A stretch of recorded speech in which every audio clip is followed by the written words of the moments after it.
Welcome to Mexico Unexplained, where we will explore the magic, the mysteries, and the miracles of Mexico. This series presents information based partly on theory and conjecture. The podcaster's purpose is to suggest some possible explanation, but not necessarily the only ones to the subjects we will examine. Here is your host, Robert Bitto. Welcome, and muy bienvenidos to episode number 273 of Mexico Unexplained, where we examine the magic, the mysteries, and the miracles of Mexico. I'm your host, Robert Bitto. What do a decorated World War II fighter pilot, a two-time winner of Wimbledon, and a controversial up-and-coming politician have in common?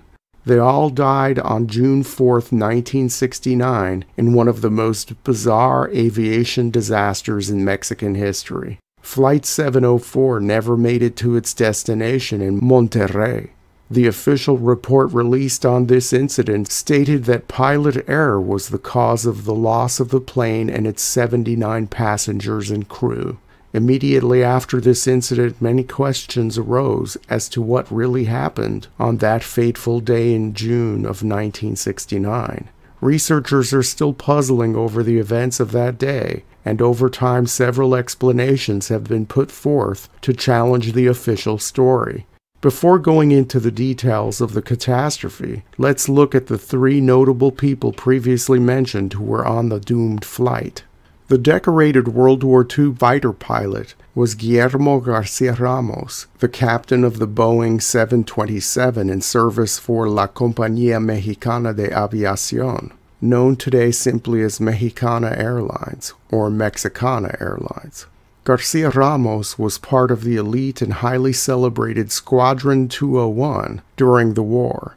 The squadron, known by the nickname Águilas Aztecas or Aztec Eagles, was part of the Mexican Expeditionary Air Force that aided the Allies in World War II.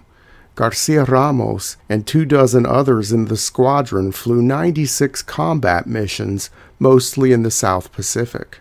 Squadron 201 was the first Mexican military unit to see overseas combat.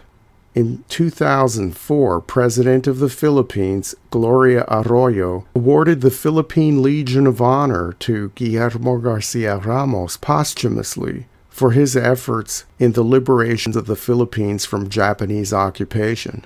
Garcia Ramos was an excellent pilot with thousands of hours of flight experience under his belt, and was considered a national hero. The second notable person who died on Flight 704 was Mexican tennis star Rafael Osuna. The Mexico City-born Osuna won the U.S. Open Championships in 1963, won the 1960 and 1963 Wimbledon Doubles Championships, won the 1962 U.S. Open Championship Doubles, and led Mexico to its only Davis Cup final round appearance in 1962. Osuna was also on the 1968 Mexico Olympic team, and as tennis was only a demonstration sport, he won no medals but placed first in 3 events. Osuna was ranked as the #1 tennis player in the world in 1963 and was the only Mexican to be inducted into the International Tennis Hall of Fame. Without a doubt, Rafael Osuna was the greatest tennis player Mexico ever produced. He was only 30 years old when his life was snuffed out in the Flight 704 crash. The third famous person on Flight 704 was perhaps the most controversial. His name was Carlos Alberto Madrazo Becerra. Born in poverty in the state of Tabasco, Madrazo rose through the ranks to become a formidable national political figure. He held minor governmental bureaucratic posts until he was elected governor of the state of Tabasco in 1959. During his 5-year tenure, Madrazo was responsible for many public improvements in his home state. These included the opening of hundreds of schools and hospitals, and the building of some 200 miles of modern roadways throughout Tabasco. Madrazo also assisted the development of private industry in the state, including the modernization of cacao farming. He is credited with transforming the state's capital city of Villahermosa from a sleepy tropical backwater to a modern metropolis by encouraging foreign investment and through sponsoring infrastructure improvements. After his term of governor ended, Mexico's President Gustavo Díaz Ordaz appointed Carlos Madrazo as president of the PRI, the main political party that had ruled Mexico for decades.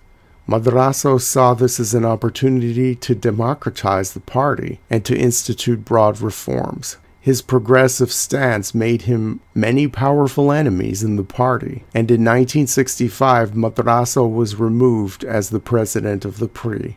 After his removal, Madrazo continued politicking on the sidelines and gathered allies to build back his power base. He also had been stirring up popular support for national reforms, even hinting that he would one day run for president of Mexico. Just when Madrazo's star was starting to rise again, he died in the plane crash.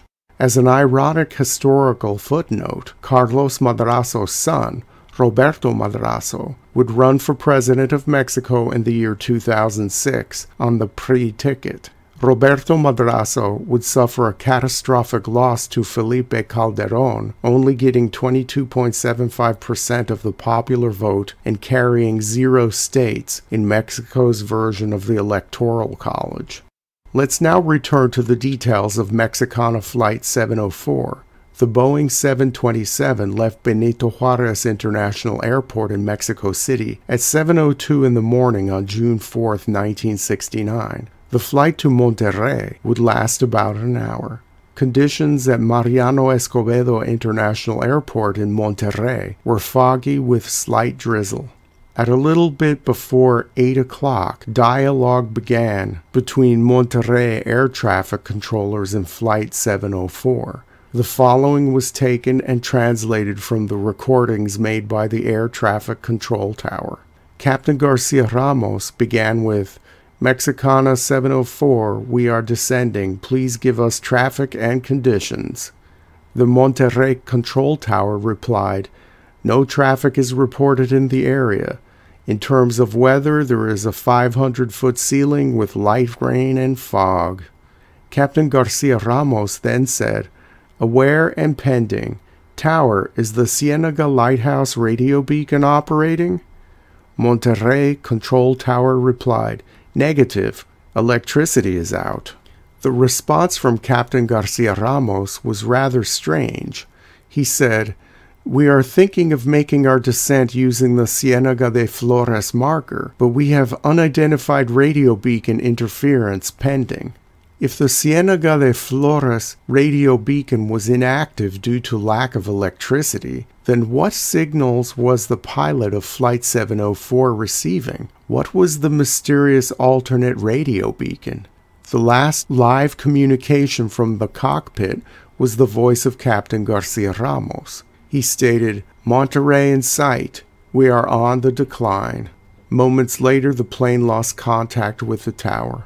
Within a half hour of the expected landing, search and rescue teams were dispatched to comb the surrounding area to look for the missing plane or the remains of the missing plane. Investigators soon discovered the wreckage strewn across a large debris field on the side of a mountain called Cerro de los Tres Picos, also known as the Sierra del Fraile.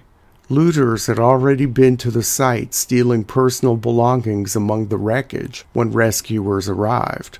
The fact that there were people in the remote area close enough to loot the crash site meant that the possibility was high that there were witnesses to the event.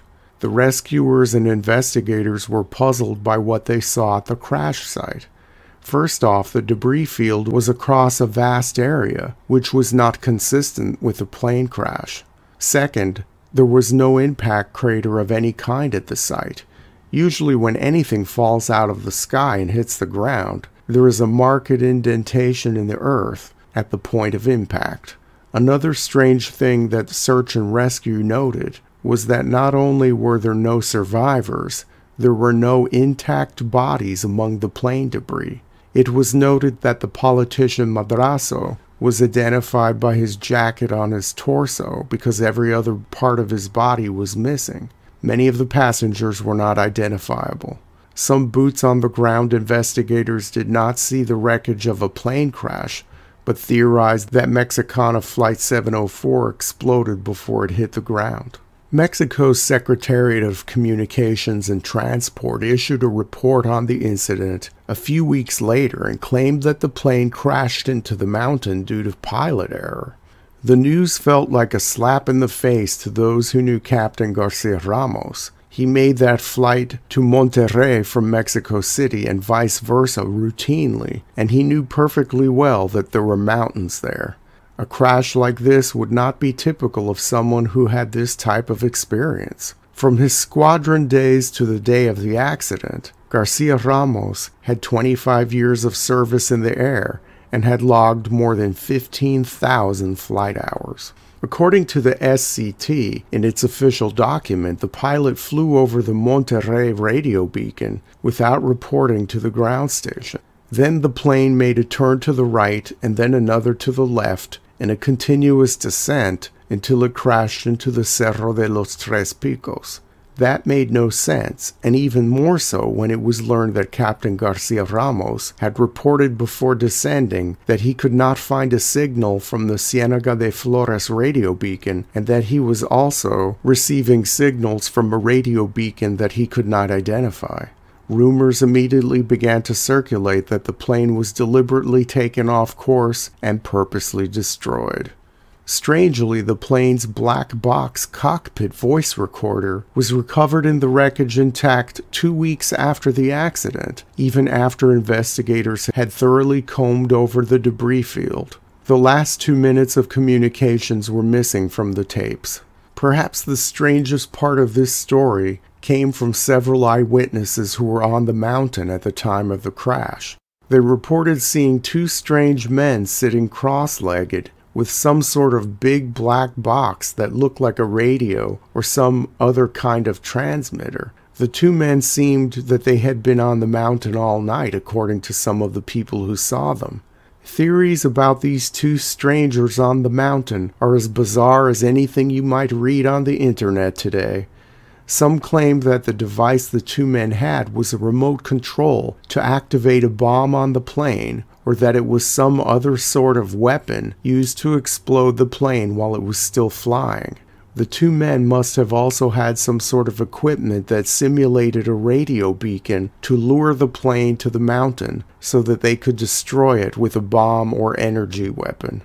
Other theories that are more fringe claim that the two men were from the future in a very Terminator sort of way, and came back to blow up the plane because someone on board would play a very important role in future world events.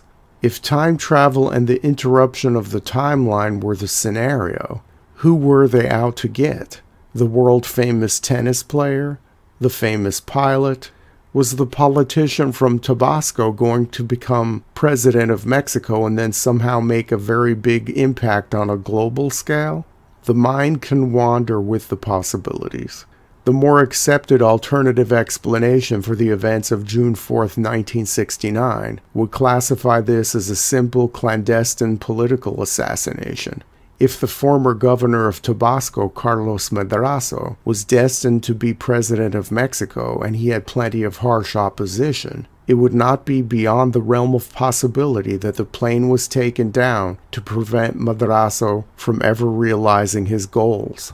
We may never know what really happened to Mexicana Flight 704. To this day, the incident remains shrouded in mystery. Thank you once again for listening to another episode of Mexico Unexplained. Remember to like and subscribe to us on YouTube and follow us on Twitter. Tell your friends by sharing these shows with others. Please go to our website, MexicoUnexplained.com, for references, illustrations, and for free access to transcripts of past shows. Please visit Amazon.com to purchase the books Mexico Unexplained and Mexican Monsters to get hard copies of the magic, the mysteries, and the miracles of Mexico. We appreciate your kind attention once again. Until next time, thank you and gracias. Thank you for listening to another episode of Mexico Unexplained with host Robert Bitto. For show summary, relevant links and commentary, please check out our website at mexicounexplained.com. Like us on Facebook and be a part of the conversation. Adios and hasta la vista.